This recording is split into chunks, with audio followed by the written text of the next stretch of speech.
Want to live a life of significance? The choice is yours, and this series will show you how. Hi, I'm Sanyin Siang. I'm the Executive Director of the Fuqua Coach K Center on Leadership and Ethics here at Duke University's Fuqua School of Business. And tonight we have with us Hubert Joly, one of the greatest CEOs of this century. He is the retired chairman and CEO of Best Buy. He had turned around Best Buy in 2012 when everyone thought they could see the demise of the company in sight. And he did so because of his heart. He brings heart into leadership.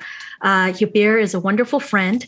He is also a devoted father, grandfather, husband, family man. And that is also one of the secrets to his success. And he is also the author of The Heart of Business. And so, Hubert, let's start off with the question we ask everyone. What does it mean to lead a life of significance versus a life of importance to you?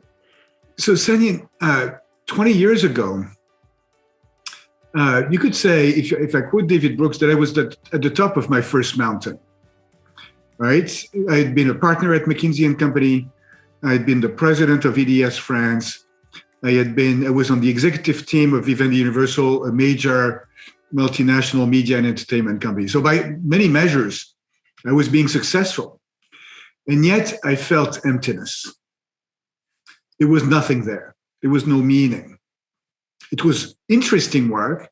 I mean, we bought assets, sold assets. There was a lot of interesting stuff, but it was emptiness. And so that led me to want to re-examine my life. And what I did, I was fortunate I was able to do the spiritual exercises of Ignatius of Loyola, of course, the founder of the Jesuits. There's many different ways you can approach this. You can spend time with Sanyin as a coach, and she'll help you. But it was about revisiting my life, what gave me energy in my life, what drained me, and trying to discern my calling in life. And this makes me think that now that I'm at Harvard, I'm involved in the new CEO program. It's a short workshop for new CEOs. One of the things we ask them to do is write your retirement speech. Right? How do you want to be remembered? Right? And my wonderful wife, Hortense Legenti, that Sanyin knows well, who's also an executive coach, she goes even further. She asks her clients to outline their eulogy. You know this thing that people are going to say when you're not going to be there to hear? How do you want to be remembered? And this is such a powerful exercise. And so over time, and this is, life is a journey, right? So the question of significance or meaning, what's the meaning of my life? What's my purpose in life, which is the word I use? It took me years and decades to refine it. Today, I've been defining for quite a while now, of trying to make a positive difference on people around me, and use the platform I have to try to make a positive difference in the world. So Sanyin, see how I start with just people around me, right? And every day, because there's only 2 days, there's only 2 days actually in the year where you cannot do anything. Do you know what these 2 days are? So for me, it's yesterday and tomorrow. And so if I can make a positive difference on people around me, that gives me a lot of significance. And then use the platform I have. So one of the things, in 2012, shortly after I joined Best Buy, I wrote an article, an op-ed in the Star Tribune, which is the newspaper in Minneapolis. The headline was, "I am not the CEO of Best Buy." And at the time I had that job, I'll skip the story of what led me to write this, but I wanted to say is that this is not my identity. Right? And so good news is then when I stepped down and passed the baton to the amazing Corey Barry, my wonderful successor, she's doing a terrific job. I'm still me, right? And so now I'm more defined by my purpose than by my job. And do I look happy, Sanyin? Do I look even happier than I ever was, right? It's because I'm driven by, and so when I decided to step down from the role at Best Buy, I made 3 decisions.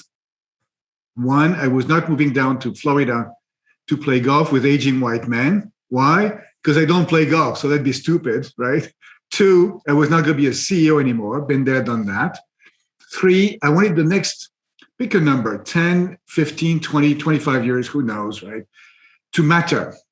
And so for me, this using my platform to make a positive difference, it's all about using my voice and my energy to contribute and help with what I think is this necessary foundation of business and capitalism around purpose and humanity. And so that's what drives me today.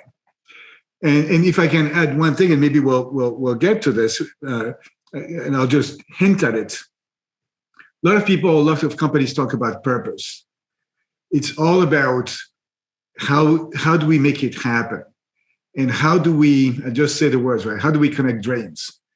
And how do we allow every one of us to write themselves into the story of the adventure of what is a human organization that is a company? So you have to bring it down to something very tangible. That is so beautiful. And the eulogy exercise is also, when we think about our end, that's when we have clarity about our here and now. And what's more, every great strategy starts with the end game. What's more end game than what people will say about us? And so let's connect the dots a little bit, because you speak so much about purpose and distinguishing between purpose, but distinguishing between identity and platform, because I think often we conflate the two. And when we have a purpose, you talked about noble purpose in your book, and also inclusivity. How does having a purpose create a sense of belonging for others? So I added the adjective noble in front of purpose because my son said, but Dad, you know how children can be, right? They're very smart. Dad, it can be a terrible purpose. So you need to define what the purpose is. Right? I said, thank you, Stan. And that led me to be more articulate about, where do you find purpose? And of course, there's the purpose in our lives, or our individual purpose, and then there's the purpose of the company. So the way I make the connection between the two, by the way, I think it's good to slow down. What is a company? Some of us, Milton Friedman, would say, well, this is a money-making machine, right? And it's all about business, to quote Godfather. For me, a company is a human organization made of individuals working together in pursuit of a goal. So then we have to slow down and say, what is the goal? I learned from a client 30 years ago when I was at McKinsey, Jean-Marie Descarpentries was his name. I'll always remember him. I recently reconnected with him. He told me, Hubert, the purpose of a company is not to make money. Bear in mind, that was way before Larry Fink, that was 30 years ago. He said, profit is an outcome. It's an imperative. You need to make money. It's an outcome. But it's not the goal. So why is it not the goal? Then you have to go to, why do we work? Okay, so the moment of reflection, right? Of course, in some, faith and spiritualities, work is seen as a curse or a punishment because some dude sinned in paradise, right? Even though a rabbi later told me that, do you know that man actually worked in paradise, right? Because we were given this garden and to embellish and so forth.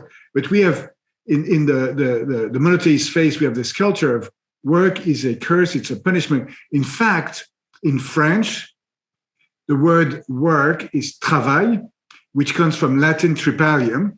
Caroline is saying yes. And what is a tripalium? It's an instrument of torture. Okay, so that's one vision of work. Another vision of work is something we do so that we can do something else that's more fun. Like if you're in Minneapolis, it's watching the Vikings beat the Green Bay Packers, which happens from time to time, not every year. But that you live for what's outside of work.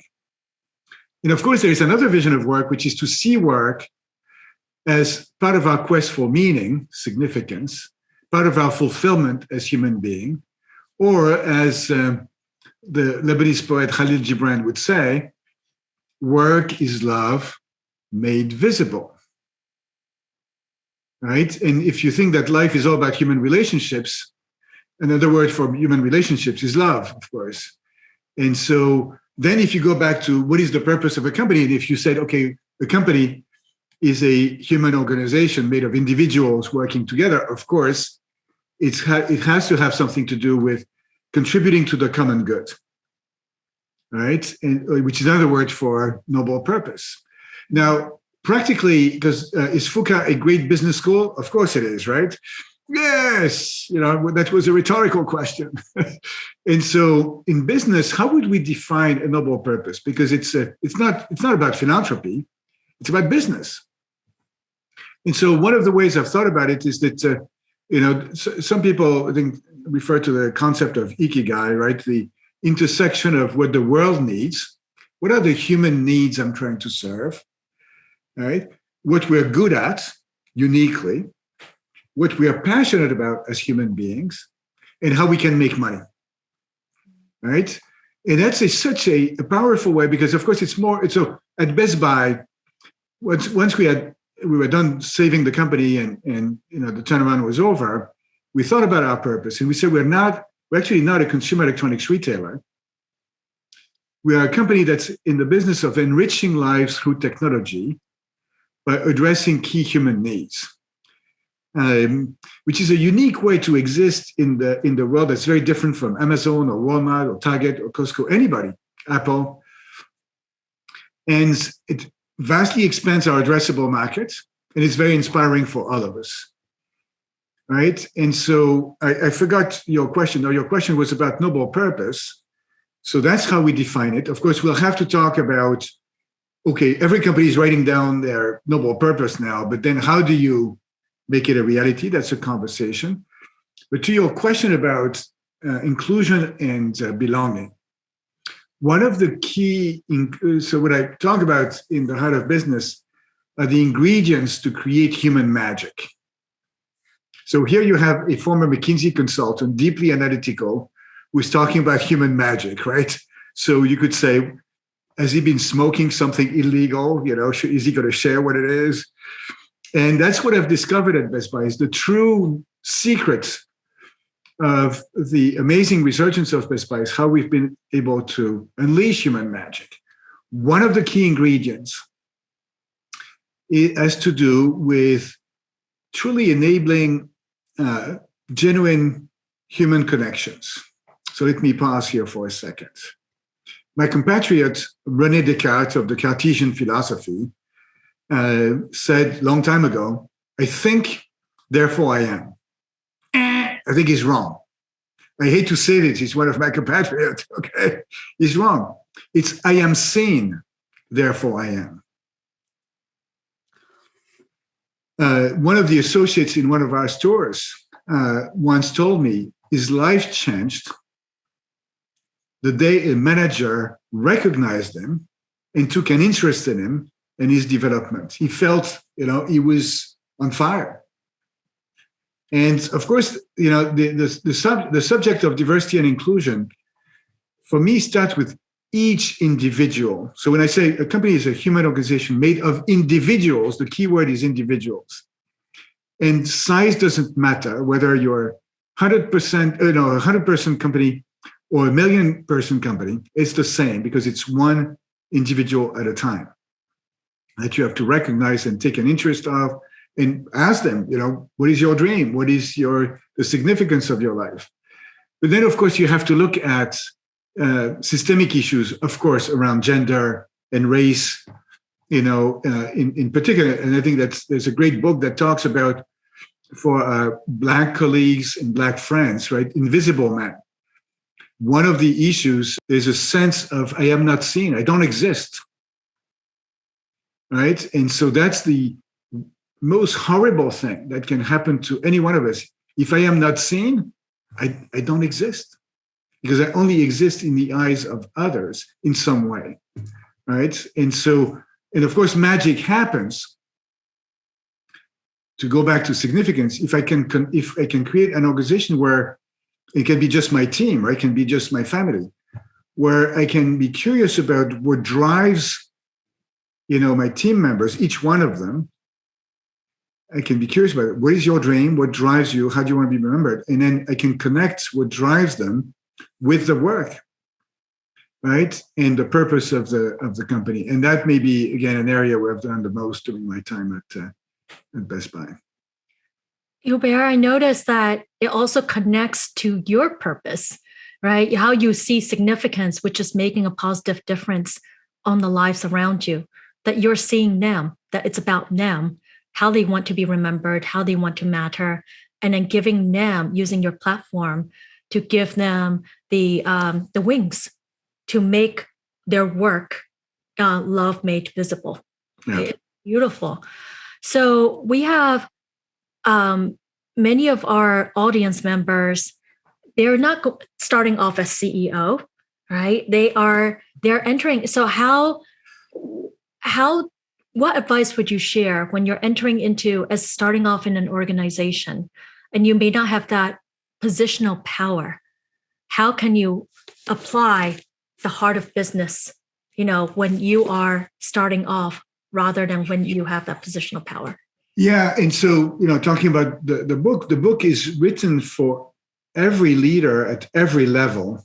This is not a book for CEOs. If I had wanted to convey a message to CEOs, it would have been easy. I would have gone to the Business Council, which is the top 200 CEOs in the country. I'm a member. I was vice chair. We get together, I do a speech, and then I'm done, right?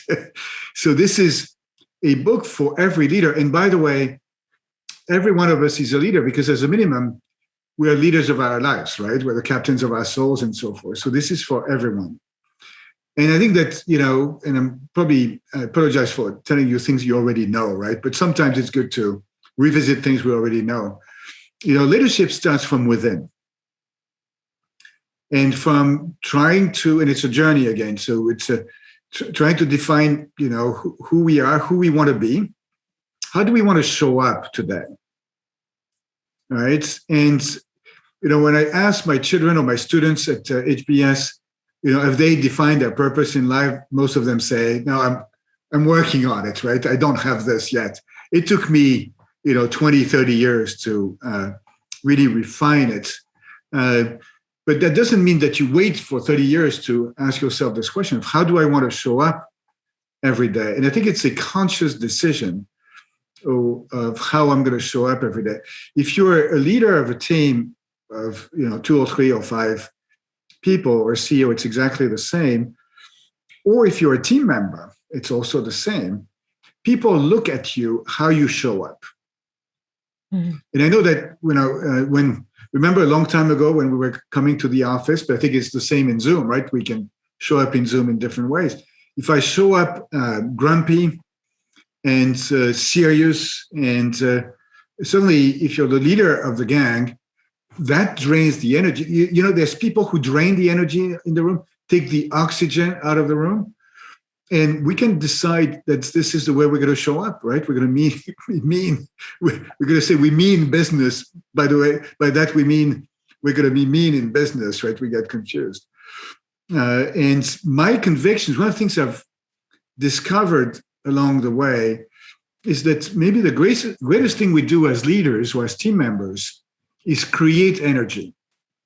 Of course, we've gotten a few gray cells from our parents, and we can use that to do some problem solving, but that's not the main thing because usually the problems are not that complicated, frankly.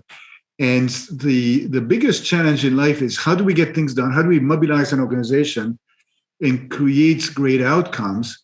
And that comes from creating energy. And during the turnaround at Best Buy, so imagine rewind to 2012.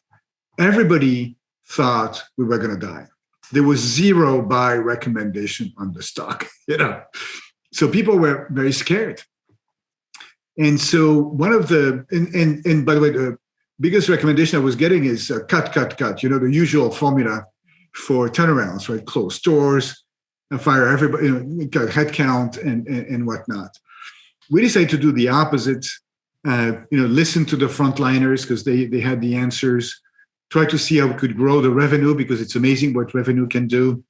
To the extent we were going to cut costs, try to focus on non-salary expenses, which is all of the elements in the cost structure that have nothing to do with people. And then from a leadership standpoint, focus on creating energy. What does that mean? Well, it's about co-creating the plan as opposed to, the smartest person in the room, Remember Bob McNamara, the inventor of scientific top-down management. Get the smartest person in the room, call McKinsey in, or BCG or whoever, and they'll tell you the answer. Then you communicate the answer, and then you ensure compliance with the answer. I mean, that doesn't work, right? So co-create the plan, get going, get momentum, celebrate the small wins. If there's problems along the way, talk about them, get teams together to solve the problem, be vulnerable in the process, and really create that energy. And energy is not limited to when things are good. In fact, there can be more energy, in the tough times than in the easy times. So again, I forgot why I got there, but that's what I wanted to share. No, and hearing you talk about it's connecting also how we show up is how we very intentional about how we want to be seen, yes. Right? And what we can control. And part of that is the energy. So there's connecting between seeing others and also how we have to lead ourselves first and be seen. Yeah. So we have a question from Shaw Hipsher. What are your practices or habits that help you keep track of your noble purpose and not let it get lost in the daily grind of putting out fires, solving problems, and checking off tasks? How do you keep your noble purpose front and center? In that question, thank you for asking it, because in the last 12, 15 months, can we all agree that these were challenging times, right? For every one of us, still is. And, the first advice here, if I can, so during a lockdown, if you cannot go outside, you have to go inside. Spend time with yourself and decide or be reflective on how am I going to be leading through this time of crisis, right? So we went to back to March of last year, and you're leading an organization, and all of these things are going to be thrown at you, and you have no idea how it's going to be, right? Well, let's slow down, pause, and be reflective. What's going to be important? What are going to be my priorities? And so being self-reflective. I know my successor, Corey, leading a retailer during the pandemic was not easy, but she said, we're going to have 3 priorities: the safety of our employees and customers, delaying for as long as humanly possible, furloughing anybody until government programs come into play, and we've had time to explain to the employees how they can take advantage of these programs. And 3, making sure we come out of this as strong as possible, meaning that we're not going to do anything crazy that is going to hurt the long term. Note that nowhere in there was, and we're going to hit our quarterly earnings guidance along the way. Because Corey, what defines her significance is stewardship. So she wants to leave things in better shape than what she found. So taking the time to, I don't care how you do this. Maybe you write it down, actually. You write your own personal business plan or your own principles. Maybe you communicate that with your team. And then along the way, so remember long time ago when we were flying in airplanes, remember that? Long time ago, right? We were told if the oxygen mask comes down, put it on yourself first before you help others. Right. And so on an ongoing basis, taking care of your sanity. So for some people, it's going to be exercising. For me, it's important to exercise to be in good shape. Meditating at the end of the, I don't manage to do it at the end of each day. I know it's the right thing to do, but I try to do it at the end of each week. And now I've started journaling, writing down, right? And our good friend, our common friend, Sanyin, right, Marshall, he's got this wonderful trick, and I'm not perfect at this, is asking yourself, did I do my best today? Did I do my best today, to be a good leader, to be a good father, to, help the organization based on the priorities you've defined? And the words are so marvelously important. Did I do my best? It's not, was I perfect? You'll see, if you read the book, there's a chapter on the quest for perfection is evil. So perfection is a big problem, right? Did I do my best? And assess yourself. And by the way, if on that particular day or that particular week you didn't do your, it was not a great week, it's okay. Be kind to yourself. Right? As leaders, we have to forgive ourselves. Because if we cannot forgive ourselves, then we cannot forgive others.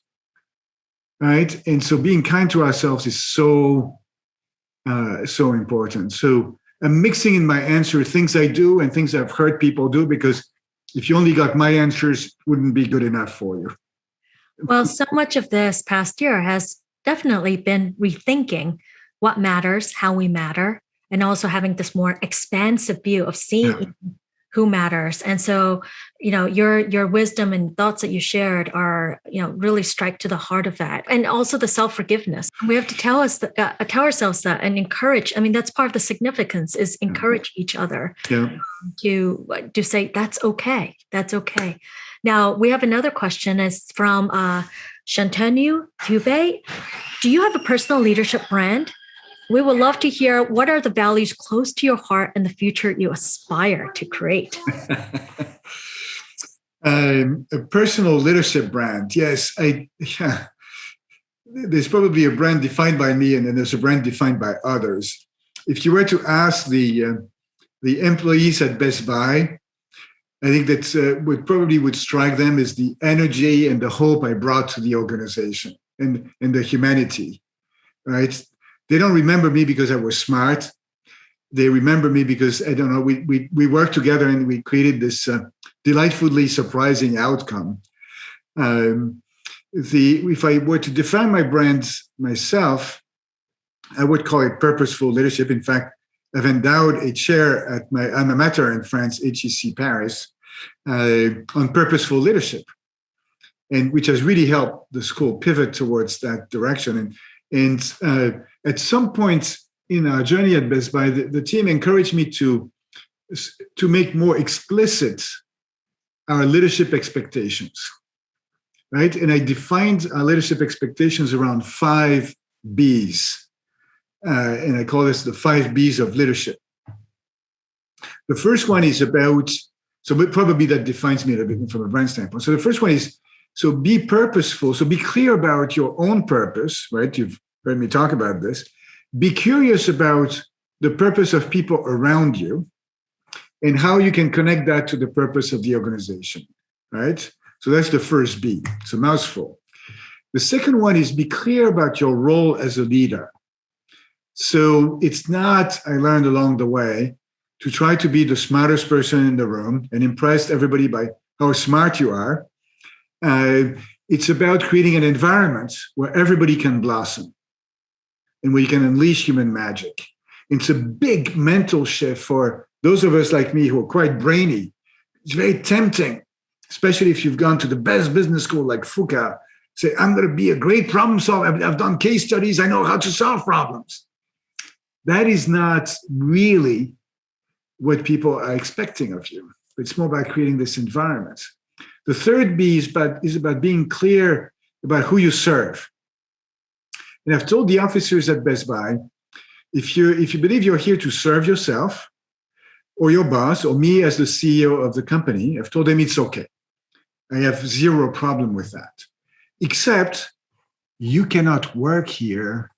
We're going to promote you to being a customer of Best Buy, which is very exciting. We're going to take good care of you, but you cannot work here. On the other end, if you're here to serve others, serve the frontliners in particular, then we're good. Then be a values-based leader. So integrity is, of course, foundational. And then be authentic, which means be vulnerable. And stop believing you're perfect. Here's the scoop, because you're not, right? And stop pretending that you're perfect and stop expecting of others that they're perfect. Because, if you expect perfection, first, you're not going to like yourself.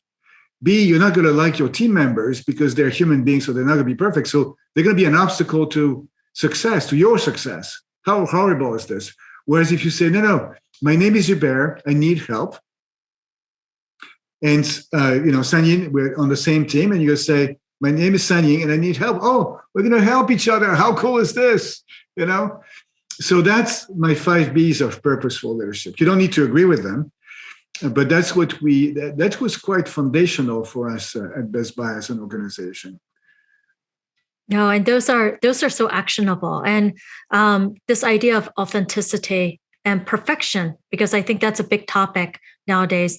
What is perfection, right? Authenticity and vulnerability actually redefines perfection and what that is. And one last question, and this is from Taylor Brandenbach. Navigating Best Buy through such extreme change, what tips or suggestions do you have to gain momentum for accepting the changes or wanting to drive change? Because change is hard for people. Okay. So with hindsight, the team at Best Buy, as we were working on the strategy for the second phase, and they were saying, well, it's not clear enough. And I said, well, it's clearer than, what the first phase was, which we had called Renew Blue. And they said, no. The first phase was very clear. You told us if we don't change, we die. So that was clear. Now, what is also clear is that in the early phases, the clarity of direction was not that great. And so I have a theory around this. When the times are tough, it's what I call the bicycle theory. Have you tried to direct a bicycle at standstill? Right? What happens? If the bicycle is moving and you're not going exactly in the right direction, it doesn't matter, you adjust course. So the key I found in turnarounds in particular, or when the times are tough, is to get going. So I studied at the company on September 4th. On November 1st, we presented our plan to the street. Imagine that. I knew nothing about retail. And in 8 weeks, we had to present a plan. That was madness. So the plan was directional, but it allowed us actually to get going. And so you start moving and you look at every month being better than the previous month. It doesn't matter the speed of progress. It's only progress that matters, right? And then if you have progress and momentum, it builds confidence in the direction. If there's problems, then you solve them. And then you can work on accelerating progress. But the worst thing that can happen is wait for 6 months to come up with a perfect plan. Back to the idea of perfection. Just get going. And because that creates energy. Back to this idea of energy. So at least that's one of the ways you can think about your question. When we went to the second phase, so Renew Blue was the turnaround. Building the New Blue was the growth phase. What do we want to look like when we grow up? How do we accelerate our growth? There it's different. It was about what dream do we have? What kind of company do we want to build? And so it's not that status quo would not be great. Status quo is great. Share price has gone at that time from 11 to maybe 45, so not bad. But what would look? What kind of legacy do we want to build? And so you imagine a world of possibilities. I love Ben Zander in his book, The Art of Possibilities, right? And so think about what kind of future, but then the key is it needs to be connected to our own dreams. And I'll finish with a short story, Sanyin, if you allow me, because it's a very practical thing that everyone can do. Every quarter as an executive team, we would get together to work on our strategy, our plans. And one time, I had asked every one of the executive team members to come with a picture of themselves when they were little.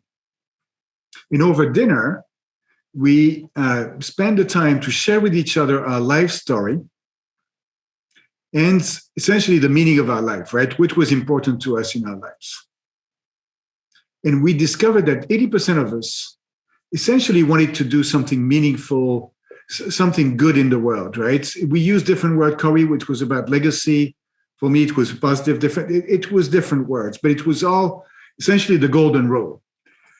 And that gave us the appetite, the desire to use Best Buy as a platform to create something amazing that employees would love, that customers would love, that community and shareholders would love. So it was to call on our inner desire to do something good in the world. Different from, we don't want to die.